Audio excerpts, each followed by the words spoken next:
Good evening. The stones may be old, but they are chiseled afresh. The civilization may be ancient, but it is born again.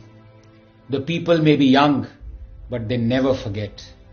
The day may be like any other, but it marks a new dawn. 7 empires, 7. 7 empires came and went, but one civilization stood its ground. This day in many ways redefines our civilization. But to understand how, we first probably need to define it. So what is civilization? How do you define it? Is it an idea to be thrust upon the subjects so they can carry it forward? Is it the placement of forks on the left and spoons on the right of resplendent crockery? Is it sartorial splendor? Is it words uttered or written? Is it science? Is it ease of living? Is it consumption? Is it money?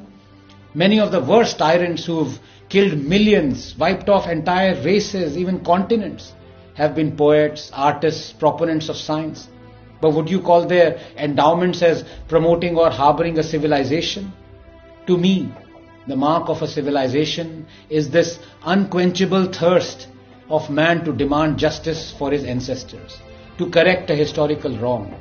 For that exemplifies a continuity, an idea, a memory that can never be erased, that is worth fighting for and preserving.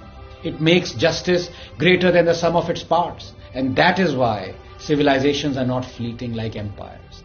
To demand justice for a people who are dead for hundreds of years, half a millennium, it is almost as though you can feel their pain, their suffering, their destruction that has transcended the limits of body and time.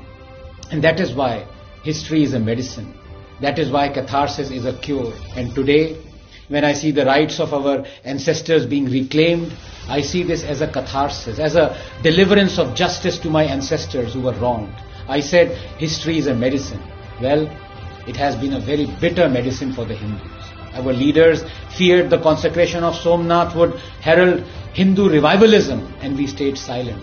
Our leaders gave away the most sacred Krishna Janamsthan fraudulently to the predatory Eidgah side, and we stayed silent. Our leaders promulgated the evil Places of Worship Act to deny us our legitimate right to reclaim our temples, and we stayed silent. The Nandi outside Gyan-Vyapi smiles.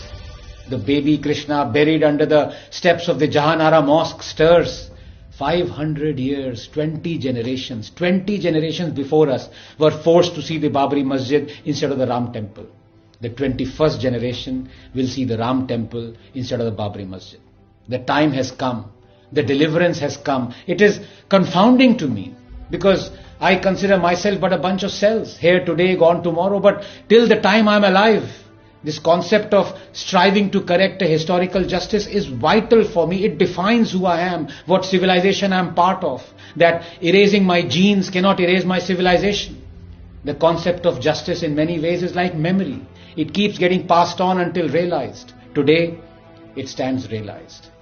Some advance to greatness, others return to it. We Indians do both. I had said earlier that nations weaken not because of their past, but rather by how they are taught it. For 70 years we've been taught to forget historical injustices. From Somnath to Kashi Vishwanath, Babarpur to Bakhtiarpur, Allahabad to Aurangabad, from Martan to Mathura, these injustices have been deliberately made visible, as though to lionize the debasement, celebrate humiliation. Not anymore. Not anymore. Remember this, that you can demolish anything but not truth. You can erase anything but not memory. You can crush anything but not spirit. You can prevent anything but not justice. You can subjugate 20 generations but not the 21st. Jai Shri Ram.